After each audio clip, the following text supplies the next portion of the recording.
It's a workshop called Music and Spiritual Realities, and it takes as its kind of signature statement the soundbite from the great composer Sir James Macmillan, who spoke with us yesterday.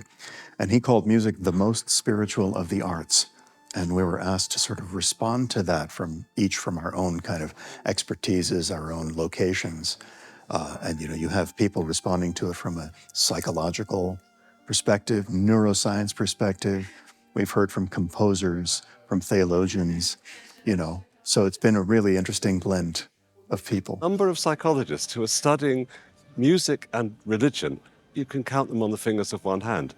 So I just jumped at this opportunity to, in a sense, reignite my interest and discover what other people from other disciplines were thinking about music and spirituality. So I've really appreciated listening to theologians, sociologists, ethnomusicologists, and one or two other psychologists who've jumped into this area. And I'm really excited that something is happening here which is pushing forward the field in a way that I don't think has been pushed forward in any other arena I know of. So congratulations to George and his team for bringing us all together.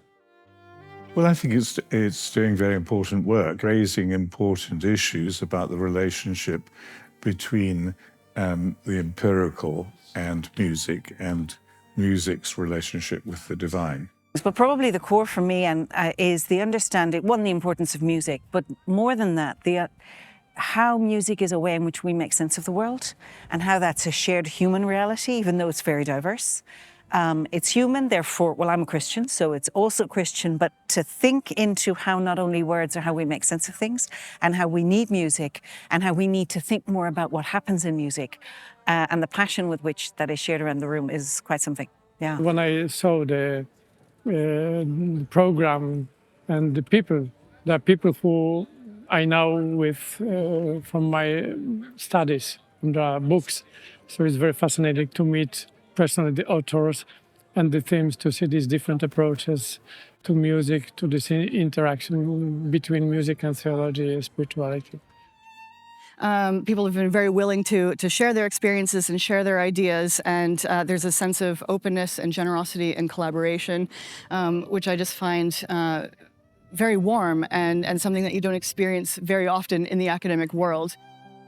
I suppose what I've taken away is that it's difficult to disentangle the religious from the spiritual, the material from the divine, and music kind of signals both of these things at the same time.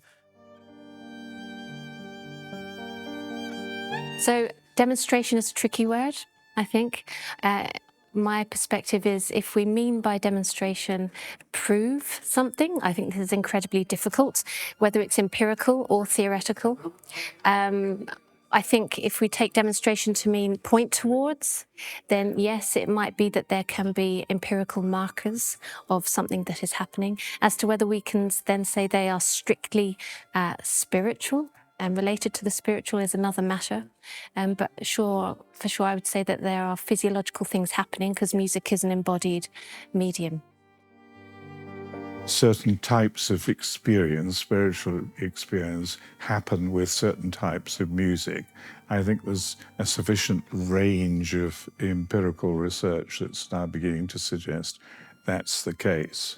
The question then would be whether you can go further and ask what has been demonstrated.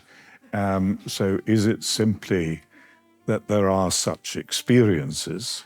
And I think a point will be reached where you could say that is true, but then, of course, nothing necessarily follows that the implied object of those experiences is therefore proved. So proving experiences is not the same thing as proving the object of those experiences, especially given the fact that God is a transcendent otherworld reality.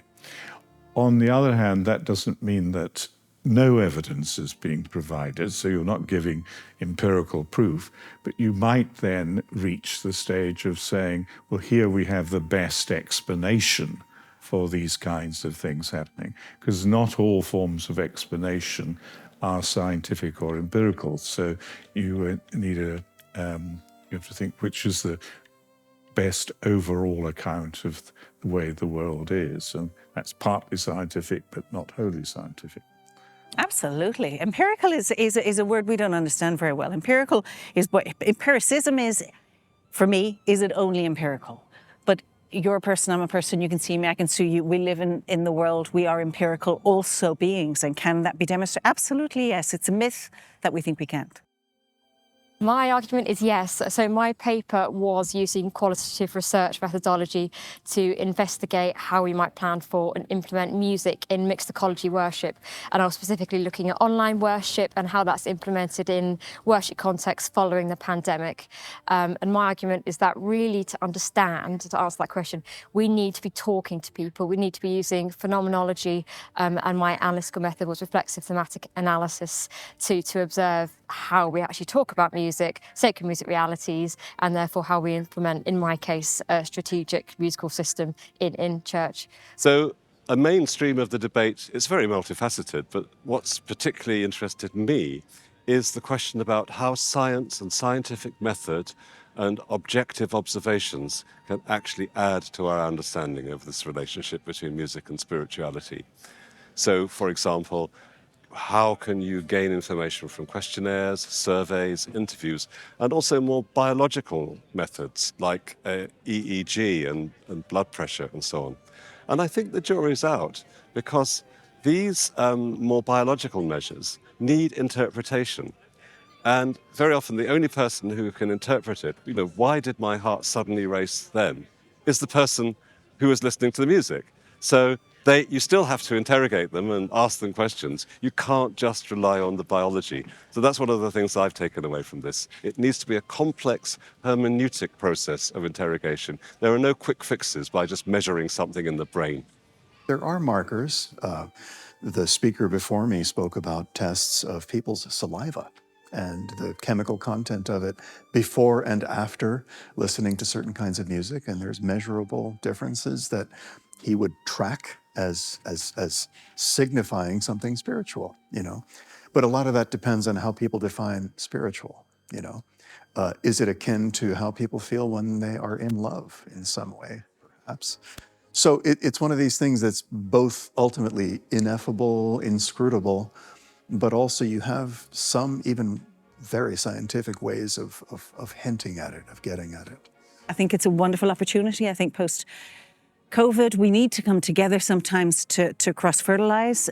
Music is a living beast, and thought, the interactions make things move much quicker than simply the virtual. So gratitude.